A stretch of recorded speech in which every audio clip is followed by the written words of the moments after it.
The Force Awakens was one of the most highly anticipated movies since, well, probably The Phantom Menace. Only this did turn out much, much better. And every Star Wars fan, upon leaving the cinema, had their imaginations running wild with all the possibilities that could happen in Episode 8.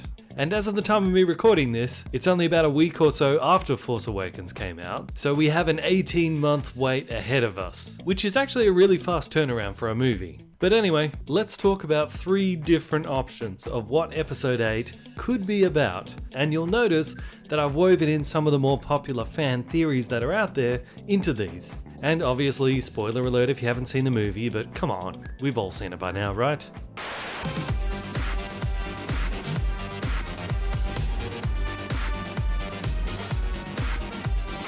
Everybody is talking about who Rey's family is. Is she Luke's daughter? Is she part of the Kenobi family? Maybe a daughter of Obi-Wan that we never knew about? Mr. Sunday Movies did a really great video about that, which I'll link at the end of this video. But what if her family lineage isn't quite so light side-ish? What if she's actually a descendant of Palpatine? Now, of course, it's unlikely that she'd be a daughter or a granddaughter because it's never really said that Palpatine had kids. But what if she was like a niece? If Palpatine was her uncle or her great-uncle? It would explain how she's able to get a handle on the use of the Force so quickly, how she's able to resist Kylo Ren in like a battle of minds, and also why she was hiding at the start of the movie. If your uncle was basically Space Hitler, you don't want people to know that. But much more interestingly, this could set up for a Force switcheroo. If Rey, upon finding this, turns evil, and Kylo Ren eventually turns good, and they face each other again, I think that would be pretty epic, and there's already some really great fan art out there about that. Links are down in the description below if you want to check the artist out. And this would actually kind of fix up an issue that I had problems with and others had problems with. Max Landers talked about it on the Screen Junkies video. Why is the villain of the movie? I understand that Ren is weak and he's gray and he's not strong with the dark side of the Force.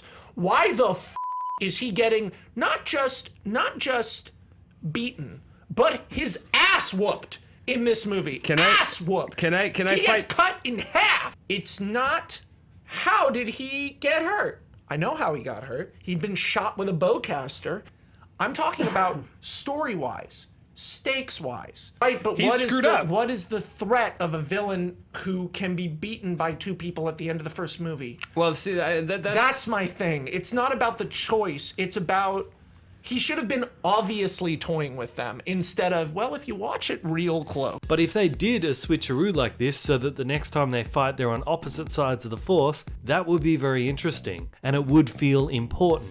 But how could you set up the turn for both of them? Well, Kylo Ren, we've already kind of established him as being this conflicted character, and while the point of him killing Han Solo was that he is going full dark side, the fact that he holds Vader in such high esteem means that it would only really take one conversation with a Force ghost of Anakin, hopefully the old one, not the young one, where he can just say to him, "Hey bro, I totally get what you're feeling, I understand the whole pull of the dark side, I can relate, but did Luke ever tell you what really happened to me before I died? Because it doesn't seem like he has, because you're dressed in the black robes and you're wearing the mask. Maybe he did tell you, but it doesn't seem like you really got the point. The dark side sucks, bro. Turn good. Be like me, turn good. Besides, if you could see me when I was your age, you wouldn't really think I was that cool, just saying."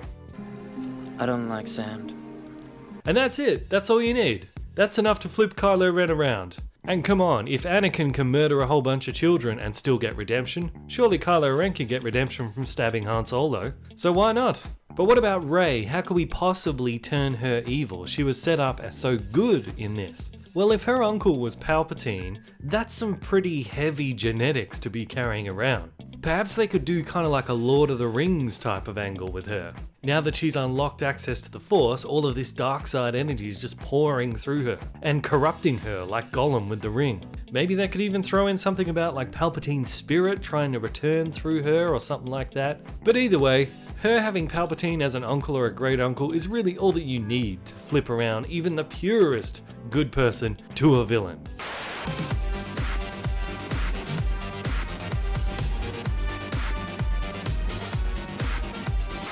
But if they do want to keep Rey as the good one and Kylo Ren as the bad one, should we flip someone else? Absolutely. And here's one that I was actually hoping they would use in The Force Awakens, which they still could use in the next movie, and it's if Luke turned to the dark side. This made sense to me as to why he would put himself into self-imposed exile, because he was trying to resist the dark side. And the Film Theorist channel actually did a really great video all about this, which I will also link at the end. But the gist of it is this: Yoda always said, once you start down the dark side, forever it will dominate your destiny. Luke did start down that dark path. He gave into his anger and tried to kill the Emperor. It's only because Vader blocked it that he didn't succeed. And Yoda told him that if he rushes off and faces Vader without proper training, bad things will happen and he'll eventually become an agent of evil. And he did rush off and face Vader without proper training. Bad things did happen, so him becoming an agent of evil makes sense. So while it's true that Luke did pull himself back from the brink at the last second and refused to join the Emperor, the fact still remains that he did everything wrong leading up to that. Actions speak louder than words, and his actions show he started down the dark path. So how could we bring something like that in? Well, it seems likely that episode 8 will be about Luke training Rey, so perhaps they could have like maybe a certain cave on that island they're on, which will be similar to like the tree on Dagobah, and when Rey asks about what it is, Luke can reply something like, "Don't worry about that now, I'll let you know when you're ready to face that trial." When finally in the last scene of the movie, Luke says she can go in to face her final test, and as she enters the cave, she's confronted by that gigantic figure of Supreme Leader Snoke, which then suddenly dissolves away as it's just a hologram, and we see behind it, Luke. Luke is Supreme Leader Snoke, and he's secretly controlling the First Order and using this gigantic hologram of Snoke as kind of like a mask. He's a bit like the Wizard of Oz behind the curtain pulling levers. How much would that just blow everyone's mind? A dark Luke Skywalker.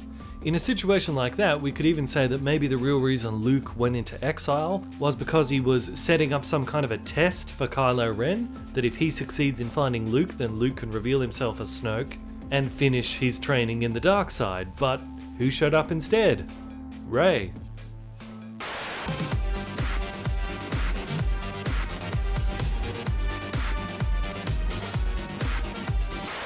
Now this is the one that I think is most likely to happen. Yeah, if I was going to bet on one of these, I'd be betting on this one. That Supreme Leader Snoke is revealed to be Darth Plagueis.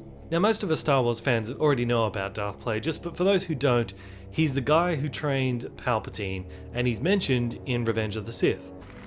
Did you ever hear the tragedy of Darth Plagueis the Wise? No. I thought not. It's not a story the Jedi would tell you. It's a Sith legend. In the Darth Plagueis book that expands on this story, Darth Plagueis was searching for a way to live forever, and he did indeed find a way to save people from death, as Palpatine mentions in that scene in Revenge of the Sith. He had such a knowledge of the dark side, he could even keep the ones he cared about from dying. In the book we see that he was in fact able to kill and bring back to life the same person over and over and over again that he was experimenting on. But apparently he was not able to apply this skill to himself, as Palpatine seemingly killed him in his sleep. Unfortunately, he taught his apprentice everything he knew. Then his apprentice killed him in his sleep. It's ironic. He could save others from death, but not himself. However, it is entirely possible that Plagueis did in fact find some way to either survive that attack or revive himself from it, and that Palpatine just didn't know about it. It's also worth noting that Snoke seemed to have a lot of scars up all over his face and his head, and in the book Palpatine kills Plagueis by shooting lightning in his face. So if someone was able to survive that, they would have a whole lot of scars and look similar to how Snoke looks.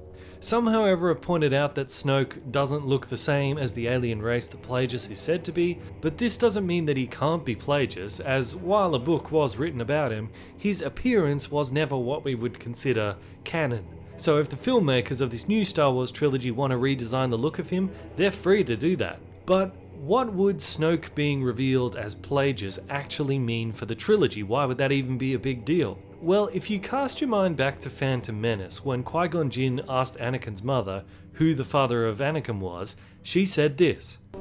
Who was his father? There was no father. I carried him, I gave birth, I raised him. I can't explain what happened.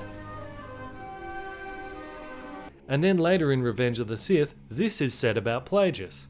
He could use the Force to influence the midi-chlorians to create life. So it is heavily implied that Plagueis made Anakin using this ability, which would explain why Anakin was a miraculous conception. It would explain why he has a higher midi-chlorian count than even Yoda, because he's made from those midi-chlorians. And it would explain why the Skywalker family is generally much stronger in the Force, as Luke does say, the Force is strong in my family. So if this is all true, not only would this make Plagueis Anakin's father, Luke's grandfather, and Kylo Ren's great-grandfather, it would also make Plagueis kind of like the patriarch of the entire Skywalker family. He started all of it. And let's see, Palpatine supposedly killed Plagueis in his sleep, but who was it that eventually took out Palpatine? Anakin, Plagueis' own creation. So without knowing it, when Vader threw Palpatine over that ledge, he wasn't just saving his son, he was also getting revenge on Palpatine for Plagueis. It's kind of like the ultimate poetic justice. Palpatine turns on Plagueis, so Plagueis' creation gets revenge for him. So I guess Palpatine eventually did get out-schemed by his old master, if all of this is true, of course. And some of the background information released about Snoke fits in with the idea of him being Plagueis. It says that he was alive during all of the events of the original trilogy, and possibly even much, much longer than that. If Episode 8 decides to head in this direction, no doubt we'll see explored a lot more of the reasons as to why he created Anakin, and by extension, all of the Skywalkers. Did he do it simply as an experiment? Was he trying to engineer the perfect kind of Sith? Was he trying to create a more loyal apprentice that could replace Palpatine? Or was all of this a product of his desire to live forever? If he couldn't cheat death in any other way, was his plan to live forever through the Skywalkers? Who knows? But regardless, not only would that tie together all three of the trilogies, it might also kind of make up for the whole midichlorian thing and the Immaculate Conception thing. Well, there you go, guys. 3 pitches about possibly how you could do Episode 8, what direction to go in. Let me know what you guys think and put down in the comments what your theories are, because every single Star Wars fan out there has their own version of events of stuff that could happen. You can also check out those other videos I mentioned right here. I am Bandit, this is Bandit Incorporated, and until next time, I will see you guys in the comments. So Prometheus is finally getting a sequel. Filming starts in early 2016, so unless something catastrophic happens between now and then, this is going to happen. So if you're a regular to my channel, you know that I have a somewhat complicated relationship with Prometheus. I made a video about it that's over an hour long trying to decipher that movie. So I have an extreme interest in seeing the story continued and the many story elements tied up, because I do believe that there is serious potential for greatness in this. Let's talk about how that could be done.